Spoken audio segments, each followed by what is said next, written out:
लोग पैसा तो कमाना जानते हैं, इच्छा भी है, बड़ा लीडर भी बनने की ख्वाहिश है, बड़ा पैसा भी बनाने की ख्वाहिश है, लेकिन सीखने की ख्वाहिश किसी की नहीं है। अगर आज आपको इंजीनियर बनना है तो आपको इंजीनियर का कोर्स कराना पड़ेगा या करना पड़ेगा। अगर आपको वकील बनना है तो वकील का कोर्स करना पड़ेगा। अगर आपको बड़ा कोई अधिकारी बनना है तो भी आपको हर चीज के कोर्सेस मिलेंगे। बड़ा डॉक्टर बनना है तो भी आपको कोर्स करने पड़ेंगे, फीस भी देनी पड़ेगी, कोर्स भी करना पड़ेगा, समय भी देना पड़ेगा। तब जाके आप उस उपाधि पे पहुंचेंगे और तब जाके आप दुनिया से प्रॉफिट करेंगे और लोगों को शिक्षा देंगे। लेकिन यहाँ पे क्या होता है, यहाँ पे लोग 10,000 लगा दिया, मुझे 1 करोड़ कमाना है। बिल्कुल कमा सकते हो, ऐसा है। आप जीरो से हीरो बन सकते हो, ये इस प्लेटफॉर्म की पावर है। लेकिन जीरो से हीरो बनने के लिए आपको एफर्ट करना पड़ेगा, आपको सीखना पड़ेगा। हम लोग जो हैं वो समझने पे बिल्कुल भी फोकस नहीं करते हैं, और यही कारण है कि हम किसी भी चीज को अगर हमारे बीच में आ रही है तो उसको समझने में हमको बहुत ज्यादा टाइम लगता है। मैं एक बात बहुत अच्छे से बोलता हूं सभी को कि हमेशा इंसान को ट्रेंड के हिसाब से चलना चाहिए। अगर आप ट्रेंड के साथ नहीं चलोगे तो आप बहुत पीछे रह जाओगे। अभी का जो ट्रेंड है आप सभी जान रहे हो, क्रिप्टो करेंसी का है। आने वाला जो फ्यूचर है वो क्रिप्टो करेंसी का है, ये सब जानते हैं। जो एक्सपर्ट है वो तो अच्छे से जानते हैं। लेकिन हुआ क्या कि ट्रीजर एनएफटी में कम्युनिटी तो बहुत बड़ी है। ट्रीजर एनएफटी के पास आज की डेट में कम्युनिटी बहुत बड़ी है। लेकिन कौन सी कम्युनिटी? वो कम्युनिटी जो सिर्फ रिजर्व करना जानती थी। रिजर्व किया, सुबह सो के उठे, बाय किया, सेल किया, 2 मिनट में काम खत्म, और बाकी भूल गए। जबकि ये ट्रीजर एनएफटी ने ये जो रोड मैप है, व्हाइट पेपर है, आपके बीच में मैंने बहुत सारी मीटिंग ली है इसकी, मेरा यूट्यूब पे भी पड़ा है। तो जो व्हाइट पेपर है, रोड मैप है, ये हमको 1-2 साल पहले उन्होंने डिजाइन करके दे दिया था। और अभी आप सब लोग अपनी आईडी को चेक कर लेना। आपकी आईडी में जो लोग जानते हैं, जो हर फंक्शन में छेड़छाड़ करते हैं, शायद वो लोग वहां तक पहुंच पाए हो तो अच्छी बात है। अगर नहीं पहुंच पाए हो तो आप दोबारा से चेक करना। आपको 1 साल पहले वो सारी चीजें मेंशन वहां पे कर दी गई हैं। सब कुछ रोड में पूरा आपको आपकी आईडी एप्लीकेशन के अंदर ही मिल जाता है, और वो भी 1 साल पुराना। अब प्रॉब्लम्स क्यों आ रही हैं ये? एक तो यहाँ पे जितनी भी कम्युनिटी है वो रिजर्व करना जानती थी, इसके अलावा उसको कुछ नहीं आता। दूसरी बात, क्रिप्टो करेंसी उनके लिए एक जीवन में एक नया मुद्दा बन चुका है, एकदम नया। वो समझ ही नहीं पा रहे हैं। लेकिन मैं आपको बता दूं कि ट्रीजर एनएफटी का जो जो मोड़ आया है ट्रीजर एनएफटी में, और जो आगे आपको जो मैदान जब दिखाई देगा तो वो क्रिप्टो करेंसी का ही देखने को मिलेगा कि इसका फ्यूचर क्या हो सकता है, क्या क्या कंपनी ने अभी तक कर दिया है। तो वो सारी चीजें अगर आज से हमको पता चले और हम सीखें उन चीजों को, तो मैं गारंटेड कह सकता हूं जब ये चीजें आपके सामने आएंगी तो आप बखूबी इन चीजों को आप अच्छे से कर पाओगे। लेकिन यहाँ पे जो वीकनेस पॉइंट ये हुआ कि लीडरों को हो सकता है नहीं पता हो, या जान के भी लोगों ने पहले से इसको आगाह नहीं किया, और लोगों ने, लीडर्स ने इसकी चर्चाएं नहीं की, इसकी मीटिंग्स नहीं ली। अगर शायद वो लोग पहले से 1 साल पहले अगर इसकी मीटिंग्स ट्रेनिंग ले लेते तो आज जो इतना पैनिक सिचुएशन आया वो नहीं आता। क्योंकि लोगों को पता होता कि कंपनी आगे क्या करेगी, उसकी फ्यूचर प्लानिंग अगर हमको पहले से पता होती तो हम इतना पैनिक में नहीं जाते। लेकिन हुआ क्या, वो चीजें जब सिस्टम में विड्रॉल्स प्रॉब्लम आया तब वो चीजें हमारे सामने आई, और हमने उनको बिल्कुल नेगेटिव पॉइंट बना के उसको इग्नोर करना शुरू कर दिया। जबकि वही हमारी एक रियल पूंजी, आने वाला जो समय है वो आपकी एक रियल पूंजी होगी। अभी आप ब्लॉकचेन को समझते क्या हो, क्या है ब्लॉकचेन? आज अगर मैं बात करूं तो मैननेट किसके पास है, कितने लोगों के पास है? बहुत कम लोगों के पास है। 4 से 5 ब्लॉकचेन हैं जिनके पास मैननेट है। अब यहाँ पे लोग क्यों आएंगे, ट्रीजर एनएफटी पे लोग क्यों आएंगे? इसका एक रीजन है। Q3 में सबसे जो ब्लॉकचेन की मेन पावर होती है वो Q3 में आपको मिल गई है। अब Q3 में सारी चीजें आपकी यहाँ पे मेंशन है। Treasure chain mainnet is officially launched, यहाँ पे लिखा है। साथ में जेके रोलअप टेक्नोलॉजी है, साथ में क्रॉस चेन ब्रिज भी है, ठीक है, plus NFT between multiple chains. ये जो यहाँ पे जो पॉइंट लिखे हैं ये एक अपने आप में एक बहुत बड़ी पावर है। और ये मैननेट किसी के पास, हर किसी ब्लॉकचेन के पास नहीं पाया जाता। क्यों? क्योंकि इसकी पावर यानी ये टेक्नोलॉजी बनाने में समय प्लस पैसा दोनों ही बड़ा तगड़ा खर्च होता है, और वो हर किसी ब्लॉकचेन की बस की बात नहीं है कि वो ये टेक्नोलॉजी को लेके आ पाए। अगर ये टेक्नोलॉजी हर किसी के बस की बात होती तो आज ब्लॉकचेन की जो होती है ना एक जैसे आज मान लो किसी भी चीज किसी भी कारोबार को ले लो, कंपटीशन कंपटीशन बहुत ज्यादा, तो वो कंपटीशन जो है बहुत ज्यादा हो जाता है क्रिप्टो मार्केट में, और यहाँ पे भी लोग ज्यादा सक्सेस नहीं हो पाते। लेकिन यहाँ पे इस चीज को लाना ही अपने आप पे बहुत बड़ी पावर है। हम बात करें मैननेट की, तो मैननेट किसी भी ब्लॉकचेन का एक नेटवर्क होता है, एक नेटवर्क होता है, वो अपने आप में एक बहुत बड़ी पावर होती है। जैसे कि अगर हम बात करें दुनिया की पहली ब्लॉकचेन बिटकॉइन, सभी जानते हैं, बिटकॉइन के पास भी ये मैननेट नहीं है। अब आप समझ सकते हो बिटकॉइन के पास भी ये मैननेट नहीं है। ये सबसे बड़ी पावर है, जबकि दुनिया की वर्ल्ड की नंबर 1 करेंसी है, मदर करेंसी हम उसको बोलते हैं आज की डेट, क्योंकि इस दुनिया में पहली करेंसी वही आई थी और उसी ने जन्म लिया था। उसके बाद ही जितनी भी करेंसी आई उसके बाद ही आई। लेकिन 2014 में इथेरियम आया था और इथेरियम अपना मैननेट लेके आया था। इथेरियम अपना मैननेट लेके आया था, जिसको आज हम बोलते हैं ERC-20। ERC-20 जो पहला नेटवर्क बना था वर्ल्ड का, और लोगों की एक मजबूरी थी उस समय कि हम जो ट्रांजेक्शन डॉलर का लेन देन करेंगे वो इथेरियम के माध्यम से ही करना पड़ेगा, क्योंकि और कोई ऑप्शन नहीं था। वो हमारा पास सिंगल ऑप्शन था। अब सिंगल ही ऑप्शन है, अगर आपको ट्रांजेक्शन करने हैं तो आपके सामने एक मजबूरी है। तो लोग वहां पे छोटा मोटा ट्रांजेक्शन कर ही नहीं पाते थे। क्यों? क्योंकि गैस फीस उनका जो लगता था वो बहुत ज्यादा लगता था। $14-15 गैस फीस में जाता था। अब मान लीजिए आज आप $1 भी किसी को भेज देते हो, क्यों भेज देते हो? क्योंकि गैस फीस आज की डेट में कम है। लेकिन उस समय अगर इथेरियम पे आप $1 भी भेजते किसी को ट्रांजेक्शन करते, तो भी आपको $14-15 का गैस फीस देना पड़ता।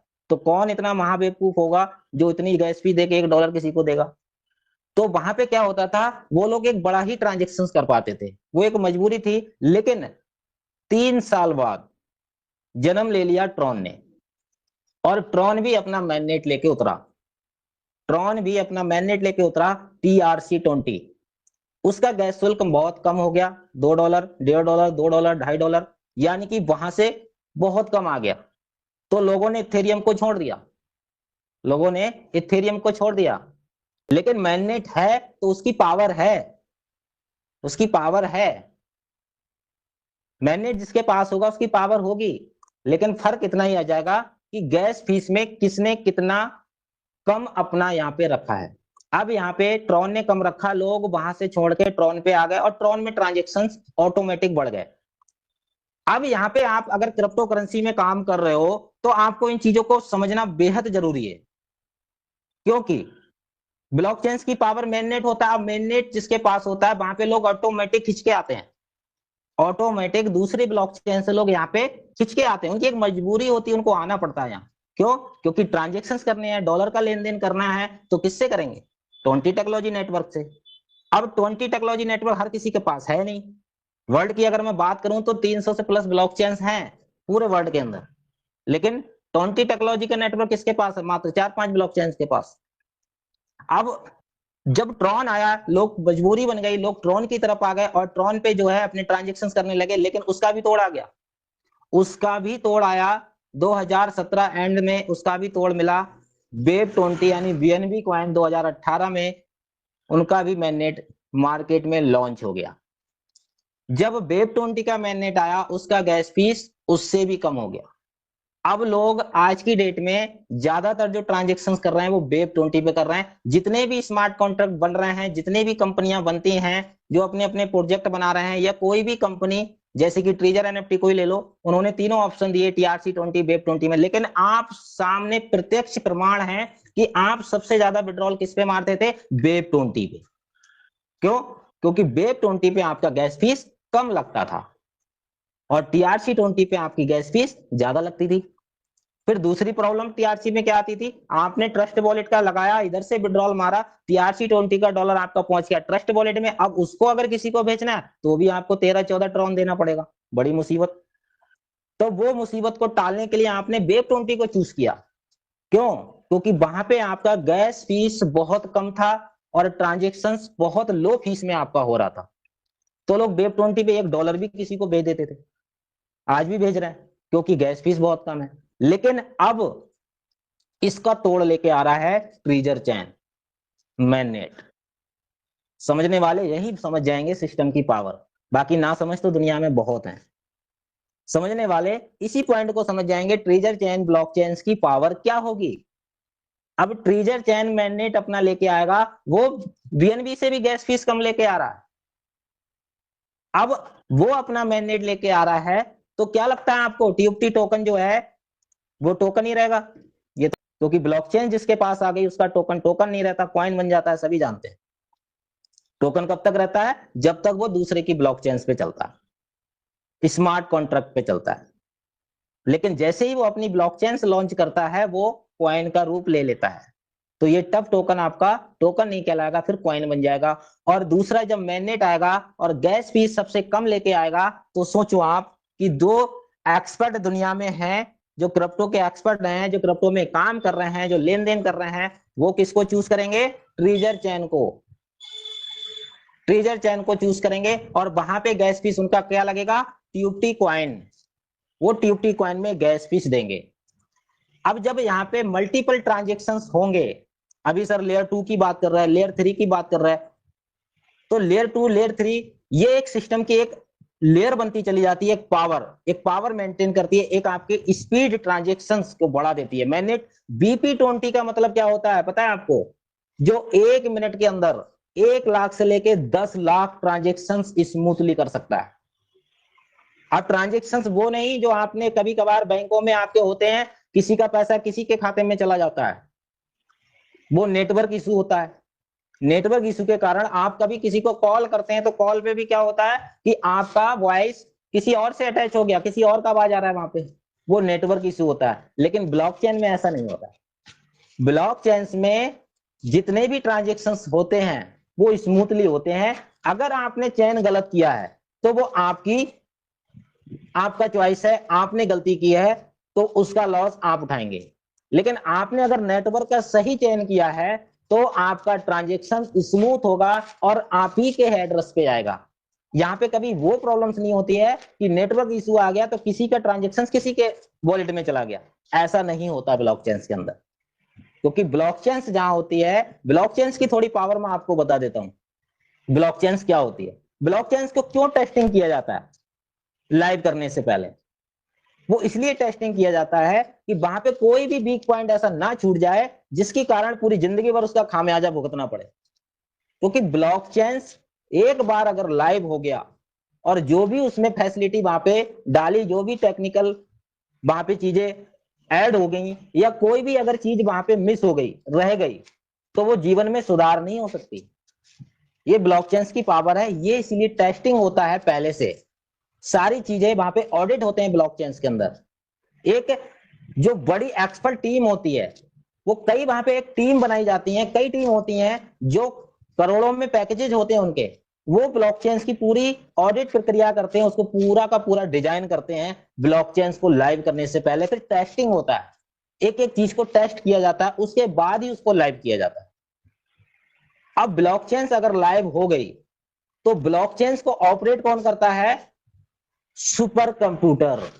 अब super computer all over world में लगाए जाते हैं और एक ब्लॉकचेन के जिसके साथ मैनेट है, उस ब्लॉकचेन को ऑपरेट करने के लिए 50,000 से लेके 1 लाख सुपर कंप्यूटर उसको ऑपरेट करते हैं ऑल ओवर वर्ल्ड से, जहां जहां इंटरनेट सेवा चल रहा है। तो ब्लॉकचेन हैक जो बोलते हैं ना, हैक को तो भूल जाओ, ब्लॉकचेन को कोई हैक कर ही नहीं सकता। क्योंकि ब्लॉकचेन में जितने भी ट्रांजेक्शन होते हैं, अगर आप एक सेंट का भी ट्रांजेक्शन करोगे, कॉइन का, डॉलर्स का, तो वहां पे एक ट्रांजेक्शन हैज वहां पे तुरंत बन जाता है। ब्लॉकचेन का मतलब वो हर डाटा को ब्लॉक करता है, छोटे छोटे वहां ब्लॉक्स होते हैं। आप जितने भी ट्रांजेक्शन करते हो वो सारे ट्रांजेक्शन वहां पे सेव होते हैं सुपर कंप्यूटर के अंदर। जो कि एक बार वहां पे कोई भी चीज मेंशन हो गई, कोई भी आपने डाटा डाल दिया, उसको आप डिलीट नहीं कर सकते, एडिट नहीं कर सकते, वो जैसा आपने लिख दिया वो लिख दिया। उसका बदलाव नहीं हो सकता। ये ब्लॉकचेन की पावर है। अब इसकी लाइफ कितनी है? लाइफ की अगर मैं बात करूं तो इसकी लाइफ जब तक है, जब तक ऑल ओवर वर्ल्ड, पूरे हिंदुस्तान या अरे इंटरनेशनल अगर इंटरनेट सेवा जब तक चल रहा है, ब्लॉकचेन को रोकने वाला कोई भी पैदा नहीं हो सकता। किसी भी देश की सरकार ब्लॉकचेन को रोक नहीं सकती। हाँ, वो अपने क्षेत्र में पाबंदी लगा सकती है, लेकिन ऑनलाइन पे रोक नहीं सकती। इंडिया वालों ने, इंडिया की सरकार ने बहुत कोशिश करी ब्लॉकचेन को रोकने की, बिटकॉइन की पाबंदियां भी लगाई, सब कुछ किए, लेकिन फिर भी उसमें कारोबार होता रहा। आखिरकार उनको प्रतिबंध जो था वो हटाना पड़ गया, क्योंकि ब्लॉकचेन को कोई रोक ही नहीं सकता। तो ये ब्लॉकचेन की पावर है। अब यहाँ पे जो मैनेट जो आपको मिल रहा है, जो नेटवर्क मिल रहा है, ये अपने आप में एक दूसरी बड़ी पावर है। तो जिस ब्लॉकचेन के साथ मैनेट आ रहा हो, जेके रोलअप टेक्नोलॉजी आ रहा हो, क्रॉस चेन ब्रिज आ रहा हो, वो ब्लॉकचेन की पावर शायद आज आपको समझ में नहीं आएगी, लेकिन जो एक्सपर्ट हैं वो इस चीज को अच्छे से समझ रहे हैं और वो इंतजार कर रहे हैं कब इनका ब्लॉकचेन लाइव हो, कब यहाँ पे हम अपनी कम्युनिटी को लेकर इन्वॉल्व हो। अभी आप इस क्वाइन का रेट आप देख रहे होगे, पिछले 1.5 महीने से 2 महीने से मैं देख रहा हूं, कभी भी इसका जो टोकन, अभी जो टोकन है, अभी उसका रेट कभी आपने देखा होगा नीचे डंप नहीं जा रहा, ना ज्यादा पंप हो रहा है, स्टेबल रेट उसका चल रहा है। डंपिंग पंपिंग बिल्कुल नहीं है। अब क्यों नहीं है? जहां रियलिटी होती है, सिक्योरिटी होती है, वहां डंपिंग पंपिंग नहीं होती है। आज आप इसको ट्रैक्शन पे जाके चेक करो, 6 नंबर की रैंक दे रहा है ट्रेजर एनएफटी को। अगर सिस्टम में पावर नहीं है, सिस्टम में जान नहीं है, बैकग्राउंड में काम नहीं हो रहा है, तो कोई भी इंटरनेशनल वेबसाइट जो वर्ल्ड में उसकी एक नाम हो, वो कभी गलत रैंक नहीं दे सकती। अब ये टेक्नोलॉजी जो मैं आपको बता रहा हूं, क्रॉस चेन ब्रिज, जेके रोलअप, ये लेयर 2 पे काम करता है। जेके रोलअप, जेके रोलअप में क्या होता है, एक रोल की तरह काम करता है। ये ट्रांजैक्शन स्पीड को एक बल्क में करने का काम करता है, एक स्पीड बढ़ाता है, आपके फंड की सिक्योरिटी देता है। ये जेके रोलअप का काम है। जैसे कहते हैं ना, एक बार कोई मल्टीपल ट्रांजेक्शन आ जाए तो ये क्या करता है, एक रोल बनाया और धड़ाक से आपके ट्रांजेक्शन भेज देगा। ये जेके रोलअप की पावर है। क्रॉस चेन ब्रिज क्या होता है? बाइनेंस इसका एग्जांपल है। आप बाइनेंस में घुस के देखो, आपके पास अगर डॉलर पड़ा है बाइनेंस में, अगर डॉलर पड़ा है यूएसडीटी, वहां पे क्या लिख के आता है? यूएसडीटी। इसके अलावा वहां पे ये चीज लिख के नहीं आती है, वेब 20, TRC20, ये नहीं आता है एक्सचेंज के अंदर। केवल एक ही वर्ड मिलेगा, यूएसडीटी। अब वहां पे क्रॉस चेन ब्रिज लगा है। क्रॉस चेन ब्रिज क्या करता है? अगर कहीं नदी बीच में है और बीच में जो ब्रिज बना होता है, तो इस छोर से उस पार उतारने का काम क्रॉस चेन जो ब्रिज होता है वो करता है। वही यहाँ पे ब्लॉकचेन के अंदर, एक एक्सचेंज के अंदर जो क्रॉस चेन ब्रिज होता है वो काम करता है। आज आपके पास बाइनेंस में डॉलर है, आप किसी के, मान लीजिए आपके पास डॉलर है, सामने वाला बोल रहा है कि भाई मुझे इथेरियम का मैं दे रहा हूँ, ERC20 का एड्रेस दे रहा हूँ, इस पे मुझे डॉलर भेज दो। अगर आपके पास बाइनेंस में है तो आप भेज सकते हो, TRC20 में भेज सकते हो। सामने वाला कह रहा है मैं TRC20 का एड्रेस दे रहा हूँ, आप इस पे भेज दो, आप TRC में भेज सकते हो। वेब 20 पे मांग रहा है तो वेब 20 का एड्रेस देगा, आप वेब 20 पे भेज सकते हो, क्योंकि वहां पे क्रॉस चेन ब्रिज लगा है। आप किसी भी अदर नेटवर्क पे वो डॉलर आप भेज सकते हो।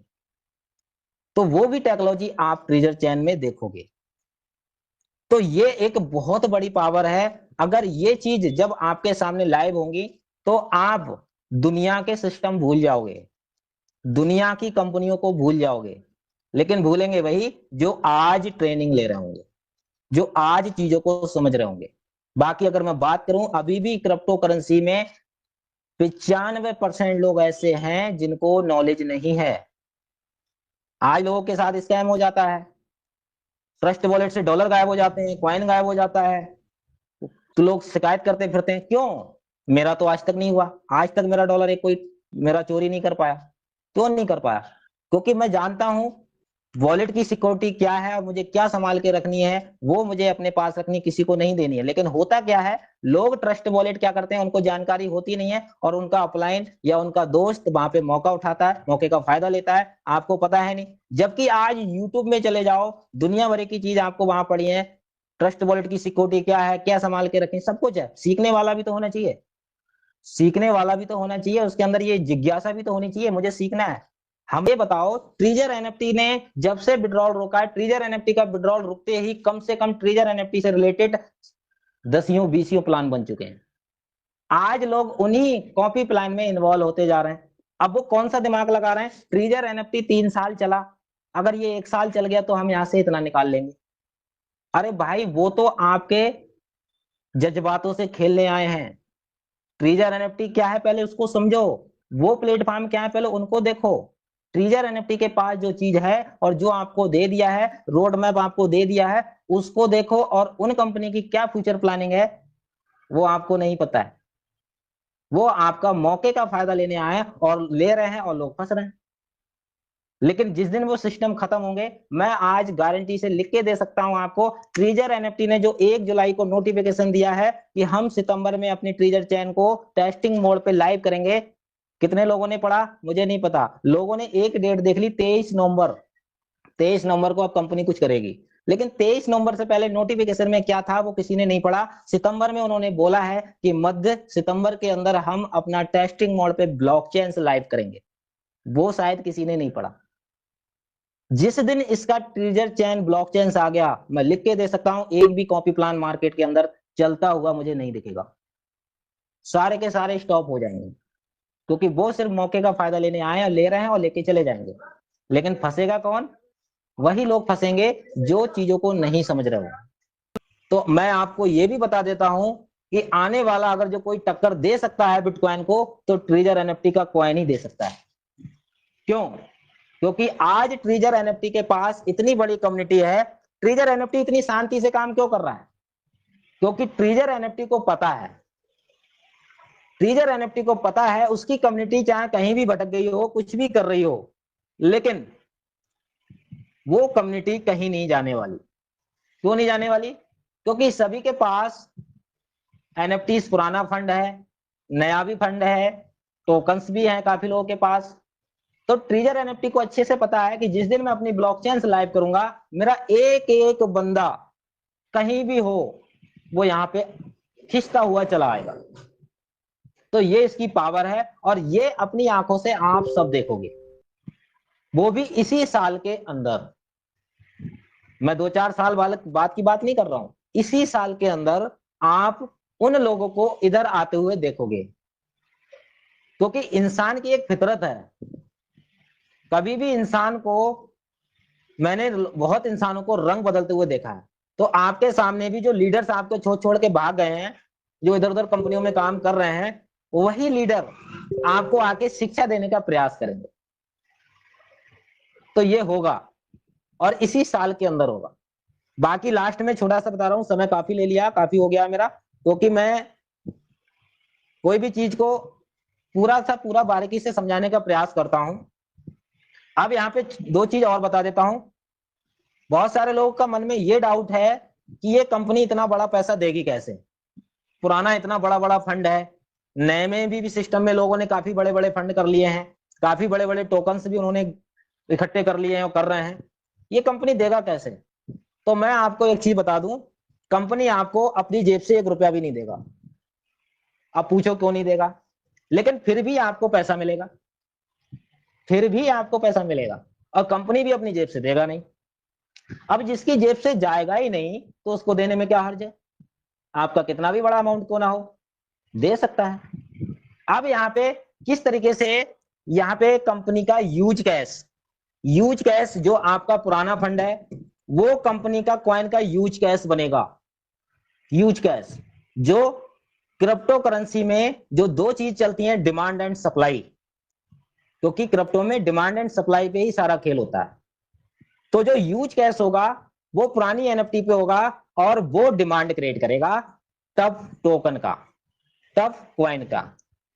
अभी जो Q2 नहीं मिला देखने को, जिसका समय निकल चुका है, जिसमें ऑक्शन बटन था, ऑक्शन फंक्शन था, ये आपको इसलिए नहीं मिला क्योंकि स्पैक लिस्टिंग में आपका सारा का सारा फंड होल्ड है, और जो फंड होल्ड है, और उसी फंड को लिए कंपनी ने ऑक्शन फंक्शन लाया था कि वो फंड जब आपका निकलेगा तो ऑक्शन के माध्यम से वो फंड आपका रिलीज होगा। यहाँ पे मल्टीपल चेन्स पे जाने का आपको रास्ता खुल जाएंगे, और किसी भी कॉइन का जब मैंडेट आता है, कोई भी नेटवर्क आता है, तो इस चीज का आप ध्यान रखना, धीरे धीरे वो मल्टीपल एक्सचेंजों पे चला जाता है बहुत कम समय में। जैसे आज आप बीएनबी को ले लो, ट्रॉन को ले लो, इथेरियम को ले लो, किसी भी एक्सचेंज पे आप चले जाओ, हर एक्सचेंज पे आपको मिल जाएगा, किसी भी एक्सचेंज से आप बाय सेल कर सकते हो। तो यहाँ पे जब मैंडेट अपना आ रहा है तो ये भी आपको मल्टीपल एक्सचेंज पे दिखाई देगा, और मल्टीपल एक्सचेंज पे एक अपनी कम्युनिटी बैठी है, हर एक्सचेंज की अपनी कम्युनिटी है, और हर एक्सचेंज के पास ट्रेडर भी हैं, इन्वेस्टर भी हैं, क्रिप्टो के एक्सपर्ट हर एक्सचेंज पे बैठे हैं। और क्रिप्टो का एक्सपर्ट देखता क्या है, यही तो देखता है कि कौन से कॉइन की बैकग्राउंड कितना मजबूत है, कितने बड़े होल्डर्स हैं इसके पास, क्या टेक्नोलॉजी है इसके पास। अगर वो सारी चीज उसके हिसाब से यहाँ कंपनी ने ऑलरेडी दे रखी है तो क्या वो इन्वॉल्व नहीं होगा? 101% इन्वॉल्व होगा। मल्टीपल क्वाइंस आपकी ब्लॉकचेन्स पे बनेंगे, मल्टीपल टोकन्स आपकी ब्लॉकचेन्स पे बनेंगे, स्मार्ट कॉन्ट्रैक्ट बनेंगे। कंपनियां प्रोजेक्ट जो बनाती हैं, जो ट्रस्ट डॉलर्स पे काम करती हैं, वो आपके मैननेट को यूज करेंगे। तो हर जगह जो भी आपकी ब्लॉकचेन मैग्नेट को यूज करेगा उसको गैस फी टफ टोकन में जाएगा, और जिस दिन ये ब्लॉकचेन मैग्नेट लाइव होगा, ये टफ टोकन का कॉइन का रेट $100 भी जा सकता है, $500 भी जा सकता है। इसकी कोई भी समय सीमा नहीं होगी, कोई भी इसका प्राइस डिसाइड नहीं कर सकता। और उस समय आपके पास रास्ते होंगे, आप किसी भी एक्सचेंज पे अपने टोकन्स को ले जाओ, अपनी कॉइन को ले जाओ और सेल करो, और वहां पे जो कम्युनिटी बैठी है वो आपका बाय करेगी, आपका फंड वो भी रिलीज हो गया। अब कंपनी की जेब से गया क्या? अब मुझे बताओ, जब कंपनी की जेब से कुछ जा ही नहीं रहा है तो कंपनी क्यों नहीं देगी? 101% आपका एक एक रुपया आपको मिल सकता है। टेक्नोलॉजी को तो समझो, टेक्नोलॉजी को समझोगे तभी चीजें समझ में आएंगी, वरना तो यही लगेगा खत्म है, कुछ नहीं है, कुछ नहीं हो सकता। तो ये चीज आप अपने दिमाग से निकाल दो, ट्रेनिंग लेना स्टार्ट कर दो, तब आपको ये चीजें समझ में आएंगी और आगे का फ्यूचर भी समझ में आ जाएगा। और लास्ट में तो इन्होंने दे दिया है Q4 में, जो कि दिसंबर लास्ट तक आपको ये भी मिल जाएगा डाउ मैकेनिज्म। डाउ मैकेनिज्म मतलब डिसेंट्रलाइज ऑटोनोमस ऑर्गेनाइजेशन, और हिंदी में शुद्ध भाषा में आप इसको समझ लो, ऑटोमेटिक चलने वाला सिस्टम। जैसे कि आज आप बाइनेंस पे चले जाओ, किसी भी एक्सचेंज पे चले जाओ, किसी भी कॉइन को आप खरीदो बेचो, जब चाहे उसको सेल करो, जब चाहे उसको खरीद लो, जब चाहे किसी को ट्रांसफर कर दो, वो आप उसके मालिक हो, क्योंकि सारा कंट्रोल आपको दे रखा है, डिसेंट्रलाइज आपके हाथ में है सब कुछ। जब चाहे अपने फंड को इधर से उधर कर सकते हो, कोई रोकने वाला है? आज ट्रीजर एनएफटी के लोग मैनेजर को ढूंढ रहे हैं, ट्रीजर एनएफटी के मालिक को ढूंढ रहे हैं, लेकिन जिस दिन डाउ आ गया, ना तो मालिक को कोई ढूंढेगा, ना मैनेजर्स को कोई ढूंढेगा, क्योंकि जरूरत ही नहीं है। आज बाइनेंस के मालिक को कौन पूछता है? ट्रॉन के मालिक को कौन पूछता है? बीएनबी वेब20 के बीएनबी कॉइन के मालिक को कौन पूछता है? इथेरियम के मालिक को कौन पूछता है? क्योंकि जरूरत ही नहीं है उसकी। तो वही चीज आपको दिसंबर तक ये मिल जाएगी, डाउ मैकेनिज्म। फिर आपको किसी भी बंदे की जरूरत नहीं है, आप अपने फंड को जब मर्जी चाहे इधर से उधर कर सकते हो, जब चाहे विड्रॉल करो, जब चाहे किसी को ट्रांसफर करो, जब चाहे सेल करो, जब चाहे बाय करो, सब कुछ आपके हाथ में कंट्रोल होगा। तो भाई ये टेक्नोलॉजी को समझ लो, अन्यथा अंधेरे में रहोगे और अपने पैसे को इधर उधर बर्बाद करोगे, अपने टीम का बर्बाद करोगे, खुद भी बर्बाद होगे। और यहाँ पे पैसे का अपना लॉस होता है, इतना दुख नहीं होता है, लेकिन जो टीम का लॉस होता है वो सबसे बड़ा दुख का कारण बनता है। तो वो जाने अनजाने में हम ही लोग करते हैं। अब जब इतनी बड़ी टेक्नोलॉजी आपके पास है तो क्यों भटक रहे हो? सिस्टम को समझो, चीजों को समझो। तो आज के लिए बस मेरा इतना ही पॉइंट था।